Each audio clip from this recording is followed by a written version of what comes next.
Yeah, hi everyone. So I'm Avrillia, and today, along with Ashvin and Karthik, we'll be talking about a very exciting collaboration between Microsoft and Twitter on large-scale streaming systems. So we'll focus on Twitter Heron, which is a distributed streaming system that has been developed in Twitter and has been deployed in production for the last 2 years. Microsoft is actively participating in this project, so we'll also focus on the contributions of Microsoft in this system.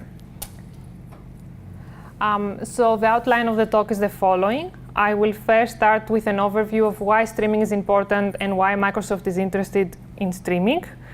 I will follow, I will follow with a discussion on the architecture of Heron, the most important points, and what are the design goals of Heron's architecture.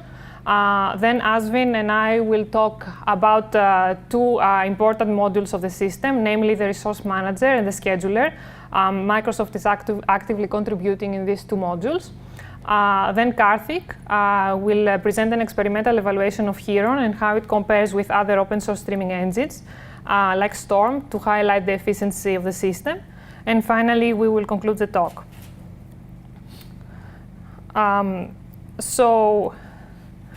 Why we're working on Heron? So as I said before, Heron is a system that has been developed in Twitter and has been in production in Twitter for the last 2 years. It handles pretty much most of the Twitter's workloads. So Twitter has very demanding workloads. It requires to find real-time trends in the tweets or real-time conversations or recommendations. For example, when a user types a tweet or discusses with other users, then in Twitter they need to figure out really fast what recommendations, what ads they should show to the user, and also they do real-time search. So Heron basically is the basis of Twitter's pipeline for all these applications. It can handle billions of events in real time. So why is Microsoft interested? So Microsoft has a lot of streaming data. We do real-time analytics, real-time machine learning. We have ETL applications where basically we read data from one system through a streaming engine. We perform some cleaning and some filtering, and we store it in another system. This must happen at real time. Then we also have monitoring and alerting systems based on streaming infrastructure. So for example, in our cloud, we collect metrics about our VMs, our machines, if there are failures, if there are unexpected events. And then in real time, we need to alert the user of what is happening. All that is done through streaming pipelines. And then we also have IoT applications where basically we collect data from sensor networks. We perform some processing and some analysis. This is again going through streaming pipelines. So Microsoft has various streaming engines.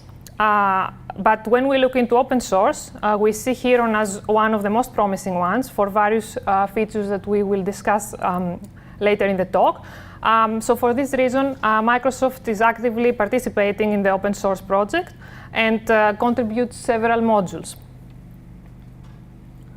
So now I'll give a brief overview, a high-level overview of Heron's architecture.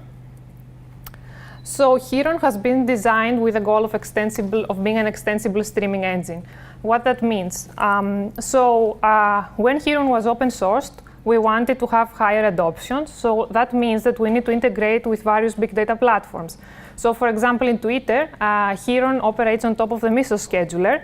However, other companies use the Yarn scheduler. This is because they deploy Hadoop or Hive on top of HDFS data using the Yarn scheduler. We wanted to be able to incorporate Heron in these environments. That means that we want to architect Heron in a way that it will be able to adjust in these different big data infrastructures without making it a burden for the administrator or the developer. Secondly, we want to adapt to different application requirements. So for example, we have users that want to write applications in Java or Scala or C++ or Python. We want Heron to be able to handle all these different types of applications. Third, we want ease of deployment. So we want people to basically download Heron from one code repository and install it easily in any type of infrastructure they have. We don't want to create separate repositories specialized for different big data stacks. So we don't have a different repository for Yarn or a different repository for Mesos. It's all in one code base. And finally, we want extensibility. We want the users to be able to extend the modules of Heron that they want so that they can satisfy their own application requirements. For example, a user may want to implement a new resource manager that optimizes for network communication in his streaming environment. We should provide the APIs to allow that. So Heron has been designed with this goal. Essentially, each component in Heron is extensible, and all the components communicate through well-specified protocols. So now I'll talk a little bit, I'll give some terminology about Heron. So each job in Heron is essentially described using a topology. A topology is a directed acyclic graph. The vertices are essentially the computation, and the edges represent streams of data tuples moving between different vertices. So the vertices are of two types, spouts and bolts. So spouts are sources of data tuples for the topology. For example, we have a Kafka spout or a Postgres spout or a MySQL spout, and essentially reading data from different systems.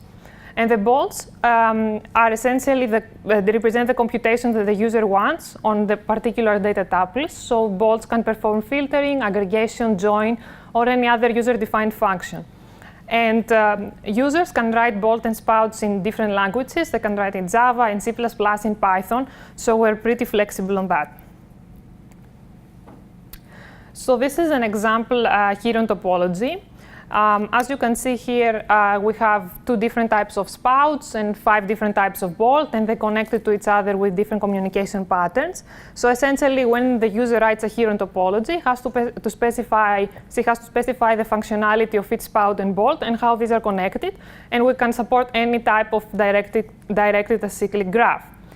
So a simple but popular topology is the word count topology, where basically we have a spout that reads a live stream of tweets. And then we have a bolt that takes these tweets from the spout and performs some parsing, some filtering, and essentially figures out which words are present in a particular tweet, and then sends these words to this stream of words to another bolt that basically aggregates the words and finds how many times each word has been present in the tweet. So for example, the word soccer has been present 4,000 times so far, World Cup 1 million times, and so on. So now I'll move on with the Heron design goals. So we have several goals when designing Heron. I need to say at this point that before Heron was deployed in Twitter, Storm was the system that has been used before for handling Twitter's workload. But Storm has had several problems, and that's why it was replaced by Heron. The main reason is that Heron improved a lot the performance and also provided isolation, which make it easier to debug and maintain the whole system. However, one of the goals was to be fully API compatible with Storm. So basically, Heron can accept an existing Storm topology and run it as it is. So we kept the same API. Second, Heron provides task isolation. So each bolt and each spout of a Heron topology run on its own. So if there is a failure or some problem, then that does not affect other components, and Heron is able to recover easily. I will talk about that in a few slides. Then Heron, as I said, support many languages, C++, Java, Python, Scala. Then another important feature of Heron is support for back pressure, which means the following. If a Heron instance cannot handle for some reason the workload, then it notifies the sender, basically the other instance that sends tuples to it about this event, and the sender slows down. So that is very important because we avoid failures by having topology self-adjusting.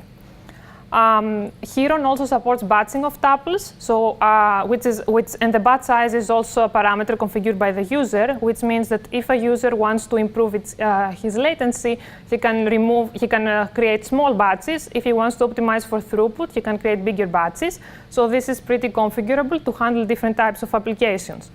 And finally, Heron, another goal was efficiency. So we want to have efficient resource consumption and also very good performance. So to satisfy all these goals, we created Heron using an extensible architecture.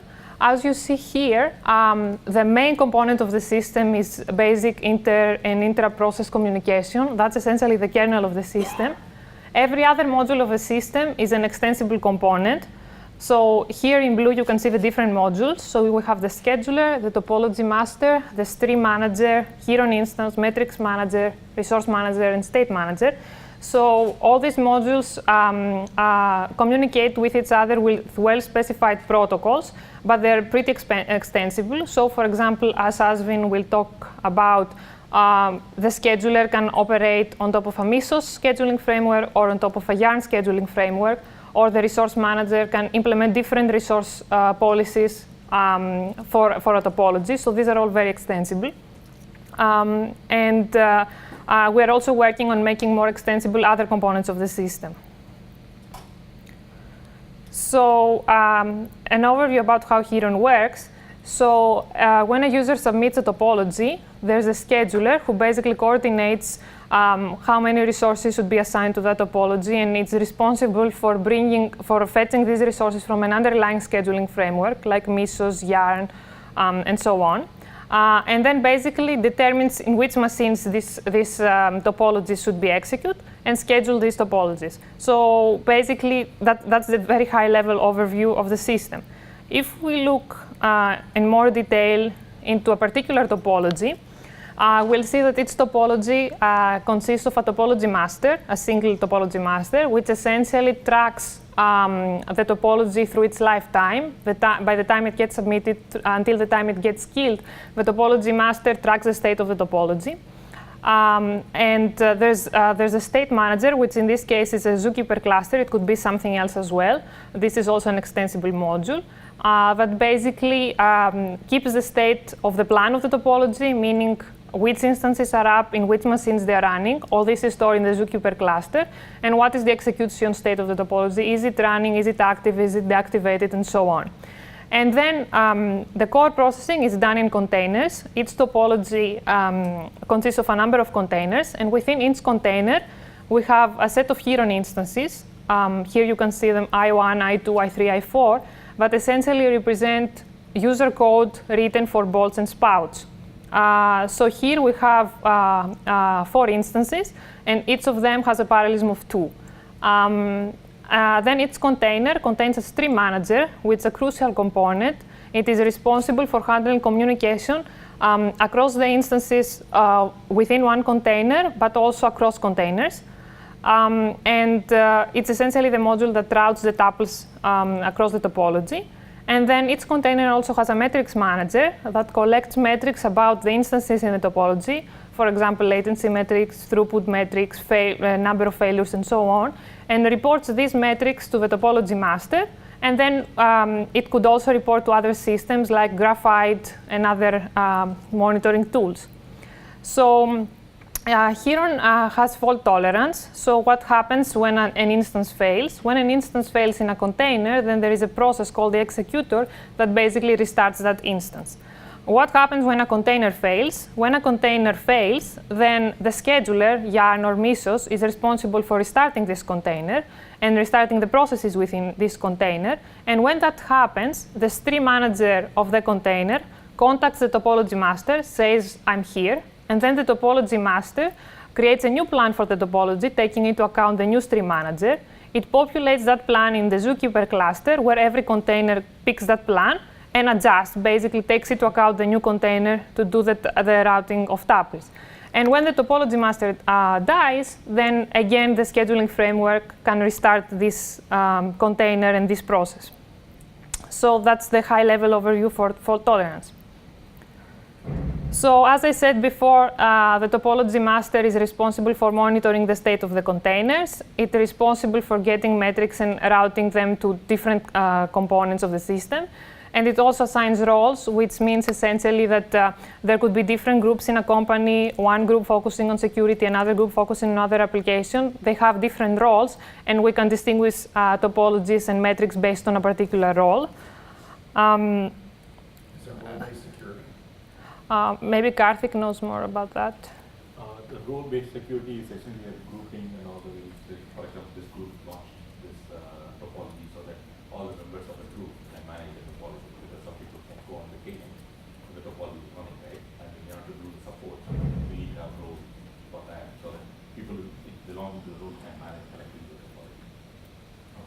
also used for aggregating capacity management. So the stream manager is the component that performs the routing of all the tuples. It implements back pressure, which is very important in Heron because we avoid many failures because of back pressure. And it also performs a knowledge management in case the user have enabled acts for a topology. These acts are going through the stream manager.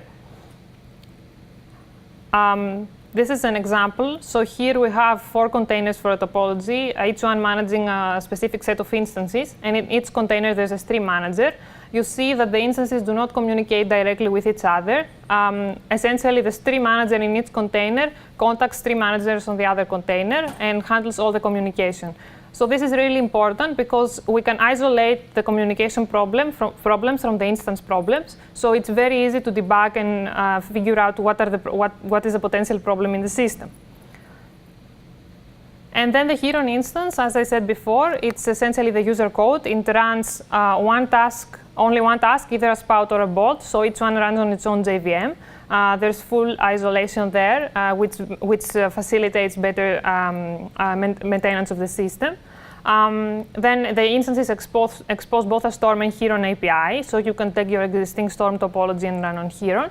And the instances collect several metrics about their lifetime, and then they expose them to the metrics manager, and then go through other tools like the Topology Master or Graphite or other monitoring tools.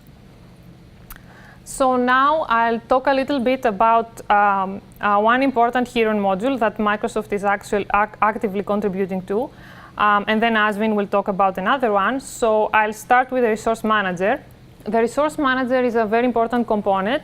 It essentially, when a user submits a topology and says, I have this number of spouts, this number of bolts, and this communication pattern, the resource manager is responsible for assigning resources for the spouts and the bolts, and figuring out which spouts and which bolts should go to which containers and how many containers.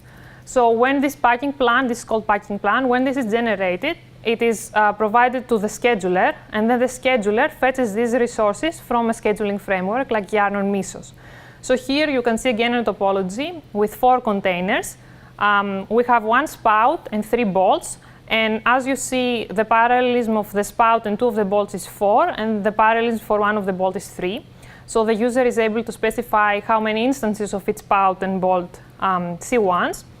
And then the resource manager basically is responsible for figuring out how to place the instances to the containers so that every instance has the resources it needs, the amount of memory, disk, and CPU, and also optimizes based on a specific metric. In this case, we used a round-robin algorithm, which basically optimizes for load balancing.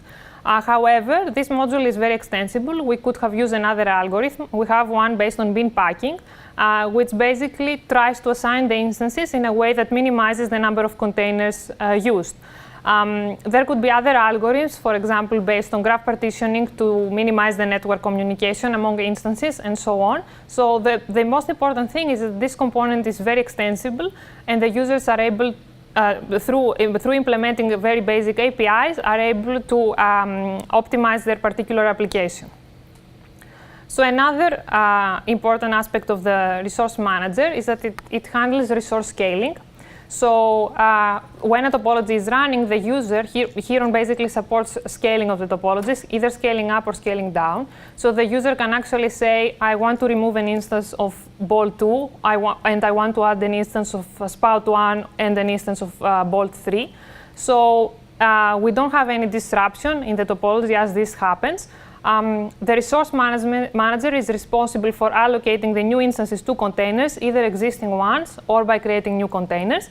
And all this happens without disrupting at all the topology as it runs. So this is a component for which we introduced well-specified APIs. So essentially, the user or the developer has to implement 4 methods. And if he wants to extend and not use an existing algorithm for resource management, it's a fully extensible module, and it works with both homogeneous and heterogeneous containers. What that means is that some schedulers, like Mesos, can only give to the user a set of homogeneous containers with the same amount of resources, same amount of RAM, CPU, and disk, whereas other schedulers, like Yarn, can provide heterogeneous resources, so containers with different types of of resources for a given topology. So the resource manager is able to distinguish these two types of schedulers and optimize accordingly. So now I will pass to Ashvin, and he will talk about the scheduler. Oh, sure. On the resource manager, you can run more than one resource manager per node, or? So for it, yeah. So the question is if in the resource manager we can run one per node or multiple. So the resource manager is a centralized component per topology. So there is one resource manager per topology. So it's yes, you can run. The good thing about that is within one cluster you can optimize different topologies for different things. So one you can optimize for load balancing, another for, I don't know, resource allocation, and so on. So you can have different algorithms for different topologies. Yeah. Hi. I'll admit that I didn't expect so many people on Sunday for a yarn talk. Thanks for coming. Welcome. If you have any questions, just raise your arm. I'll try and answer it. If I don't know the answer, we'll go for a beer and we'll resolve it there. Okay? So. More interested in stumping it. So it's a very good question that I'll ask Avrillia and Karthik to show up. But yeah, I'm Ashwin. I work for CISL in Microsoft, and this is the labs. We work on distributed systems. And when you talk of Microsoft, you talk of scale. And when you talk of Azure and building and all that, you want the speed. The results should come as fast as possible, right? If there is a person who is logged on in your private cluster, and you get a notification after 3 days after a batch processing system finds it, then it's too late by the time a lot of things have been lost. If it is billing, if it adds campaign you're running, and the results you get after a week that your campaign was not as successful or you did not focus in a particular area where you could have focused, then it's too late. So you want a real-time system. And when I talk of Microsoft, I'm talking about thousands and hundreds of nodes which will be solving these problems, right? I will be talking about Yarn. Yarn is a common, the shared compute platform which is used extensively in Microsoft. There are two models in which it is used. Either it could be used as a private cluster for a business use, be used by a partner or something, or it could be a service offered on top of Yarn. For example, it could be Heron, which is offered as a service in and which is managed on Yarn by Microsoft. But the common substrate is Yarn. How many people familiar with Yarn? Awesome. If you have good questions, you know, right? So typically, this is how it will work. In a Yarn cluster, I will have a resource manager. This is the central, this is the first entry point to a Yarn cluster. It manages how many resources you have, what jobs are running, how much headroom is available in the cluster. And then on each of the worker nodes, there is a node manager. So I have resource manager and node manager. The node manager is responsible for running the processes on the container. So when I want to run a task, when a job, I will ask the resource manager to allocate resources. The resource manager will contact the node manager, ask for headroom, and then allocate processes in that. So this is a typical flow of control flow in a Yarn cluster. I'll skip the details on how the high availability is guaranteed by Yarn. For a resource manager, there's a high availability plan. If a node manager fails, there's some plan which is offered by Yarn. If you're curious, we'll talk about it, but I'll skip that in the interest of time right now. I'll skip this slide.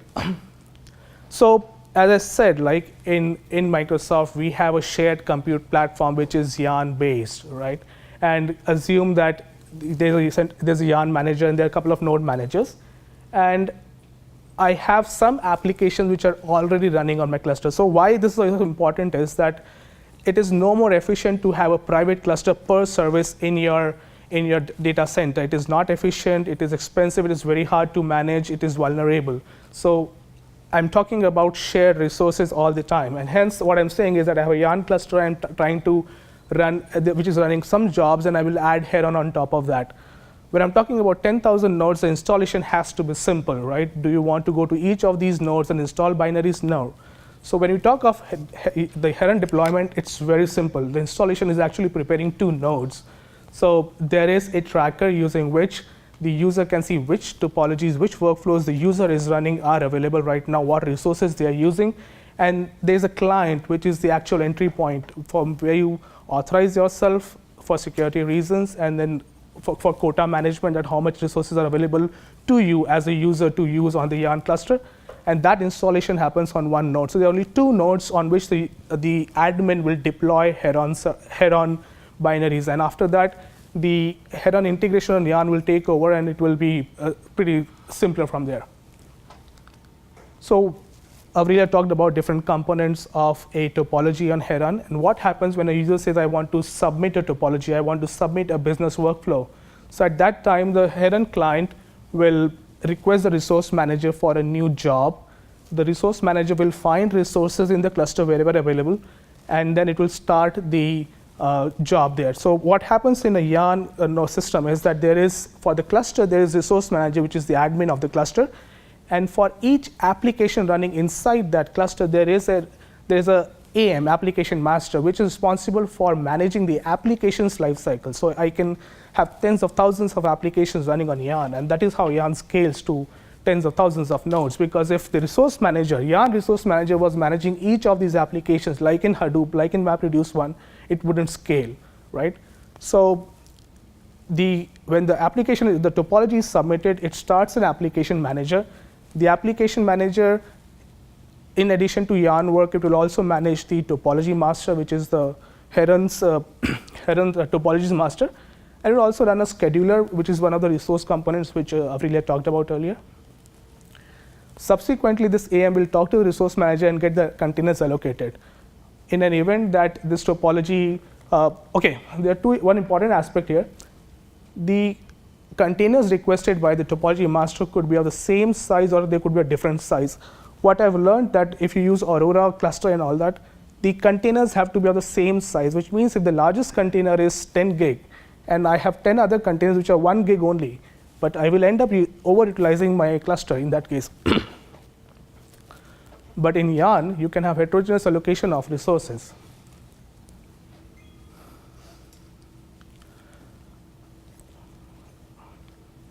Right, and then more and more topologies can be submitted.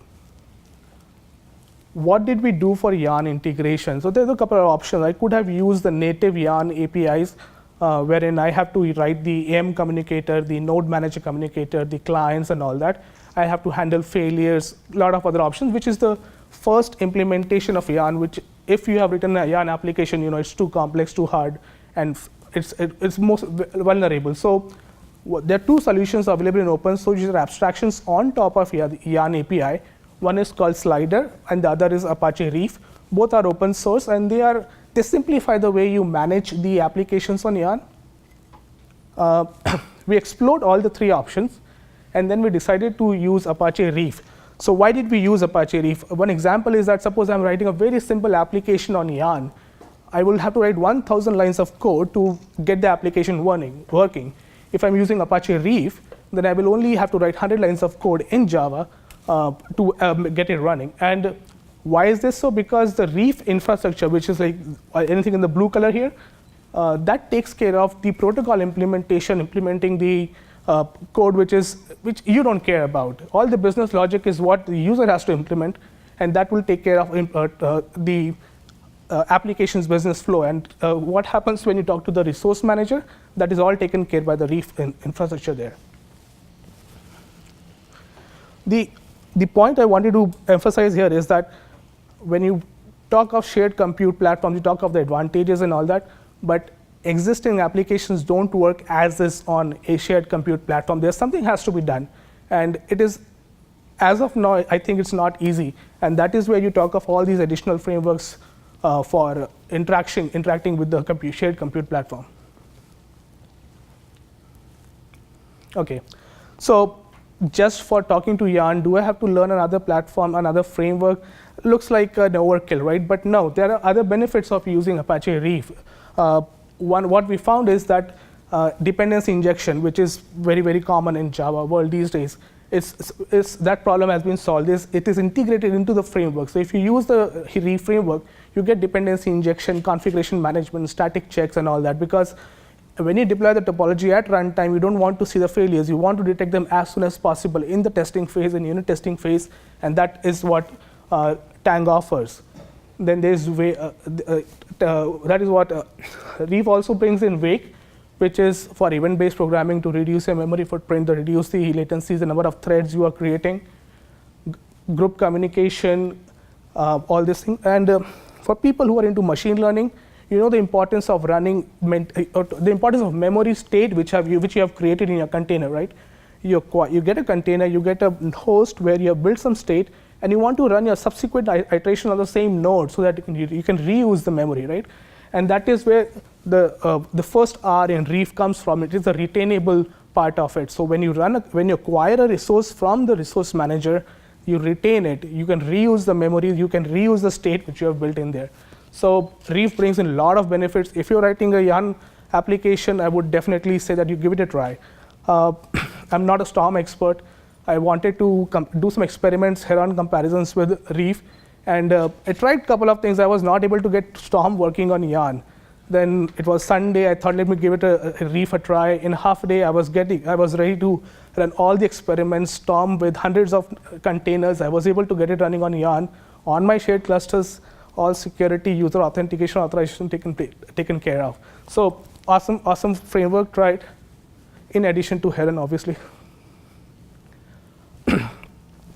So I mentioned there are two flavors in which we use this in Microsoft. One is as a service, and the other is HDinsight. HDinsight is a hosted Hadoop service which is available to external customers also, right? And we have made sure that all the building blocks which are required to run it on HDinsight are available. What it will do is, like, if you want to try Heron today, you can go to Azure. You can create an HDinsight cluster on which you can try Heron today. It can scale to your demands. You can test it. You can see the logs. You can see the flow, the performance, whatever you want, metrics. Everything is available there. The code is available in the open source, and if you can try it and let us know.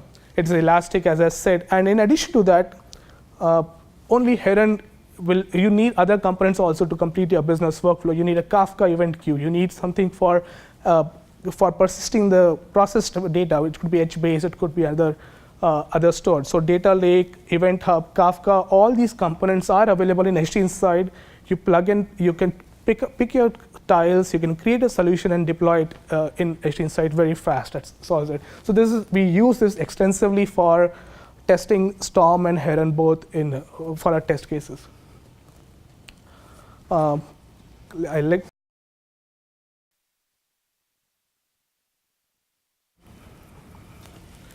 Thank you. So you've seen the overview of Heron and how Heron has been mapped into Apache REEF for running in production workloads at Microsoft. So internally within Twitter, we use it in the Mesos framework, Mesos/Aurora, and it also runs on Mesos/Marathon. So when we announced Heron in 2015, so we did some performance numbers with Storm at that point, and we found out we were around 10 to 15x faster than Storm from a throughput point of view. Similarly, we were 10 to 15x improvement in latency as well. Then the Storm folks picked it up and said that we are going to improve further the performance of Storm. And then at the time when Heron was announced in 2015, we didn't even do any optimizations at all, in the sense whatever the code we wrote and deployed into production, that itself was 10 to 15x faster. So then we looked into Heron and see what we can do in order to optimize it further. So one of the optimizations that we did was in a component called the Stream Manager, which you all saw in every container it runs, right? The Stream Manager, then we looked at all the profiling and everything, then we figured out we can move around a few copies, and after that we were using protobuf heavily, and the protobuf was doing a lot of allocation and deallocation of memory. So whenever every message comes and goes. So then we retained a memory pool, and so that memory can be reused. So with this bunch of optimization, we got a huge speed up improvement in terms of throughput as well as latency. So I'll talk about a little bit on the performance. So the performance settings is something like this, where you have the component spout and bolt and the number of containers. So the number of containers were varied from 25 to 200. Some of the experiments will highlight the numbers on 25, 100, and 200, and some of the experiments will highlight on 25, 50, and 75. So the spout and bolt parallelism is essentially each container will consist of one spout and one bolt. Okay, So now when we compare it with the Storm latest version versus the Heron's speed up numbers, as you can see, this is like a huge improvement in throughput itself. As you can see, like this is in the at least one semantics where you get another 5 to 6x consistently over the Storm new version, and also the latency is much lower in Heron as well. So one of the experiments we have found that Heron can do 13 milliseconds round trip between in a two-stage topology where the tuple goes from the source to the bolt, then bolt back to spout, especially in acknowledgements. We can do in 13 milliseconds. So there is a relationship between how there are a couple of tunable parameters that we have called the cache drain frequency versus what's something called the max spout spending. So they both affect the throughput and latency, and for every combination of these MSPs and the cache drain frequency, there is an optimal throughput and latency that you can get, and the latency could be as low as 13 milliseconds, and throughput can be even higher. Okay. So then, when we did the impact on the Steam Manager optimizations, and as you can see, we were able to, without optimization, that's the first version of Heron. This is the new version of Heron that we optimized, and as you can see, we are doing close to 11 billion tuples per minute. So that's a lot of tuples that you can move in less than 17 machines. So again, like so there was a slight increase in the CPU usage because of the fact that the Steam Manager got efficient and we were pushing a lot of data, and because of that there was a little bit increase in the core usage. Then we computed what you call number of tuples per minute per core to see whether it's cost efficient as well. As you can see, on a per core, we are still again 5x faster than the previous version of the Heron itself. So now if you do a Heron usage breakdown where we wanted to see how Heron is very highly efficient compared to the rest of the other things that goes on, you have, as you can see, 60% of the data is, 60% of the core usage goes into fetching data from external data sources like Kafka or Kestrel, because of the fact that the data is serialized in some form. So the cost of deserializing and the cost of fetching the data out of this messaging system is the most expensive component of the whole computation that you do in Heron. And the 21% of that goes into user logic, where you do some filtering followed by some kind of aggregations and all the various computations that you do. 21% of the time goes there. And the 8% of the time the 8% of the resource usage goes into writing the data to the external system, like the Redis or Manhattan or a key value store, anything that you want to write. So as you can see, the Heron usage is just 11%, which is hardly anything compared to the rest of the other things. So if you wanted to learn more, like we have published 2 papers. There is one more paper that is published too, and 2 more. So one more has been submitted as well. So once it's accepted, we will kind of point out those papers. But this serves a good introduction for Storm and what are the problems in Storm that occurred that drove the design for Heron. Then finally, like if you are any questions, you can reach out on our mailing list. So interested in Heron? Heron is open source. Contributions are welcome. So, but there are a lot of big companies already started working on it. And if you want to follow updates, you can follow it as on Heron Streaming. Yes.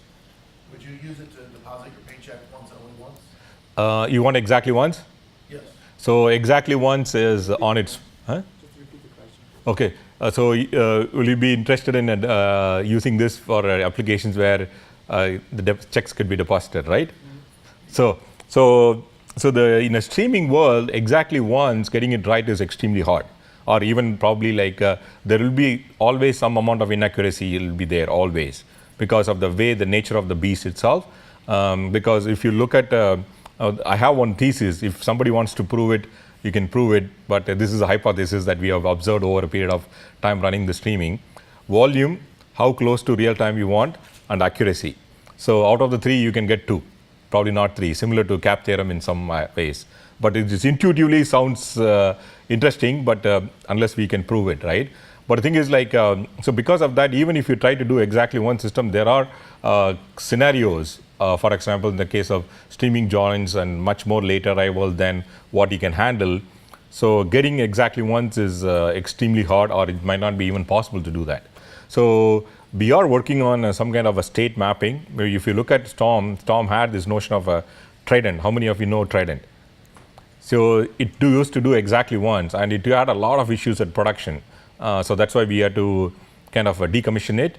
Now we are looking at different way of doing exactly once in the context of state checkpointing and retrieving, and we will be announcing in probably a couple of quarters. So that is the idea. And if anybody interested in Heron writing a Scala API, you're welcome to do it, because I'm really interested in Scala. We use Scala inside Twitter, but that API is not exposed. But if anybody is interested in doing it in the open source, please welcome and talk to me. So that's it.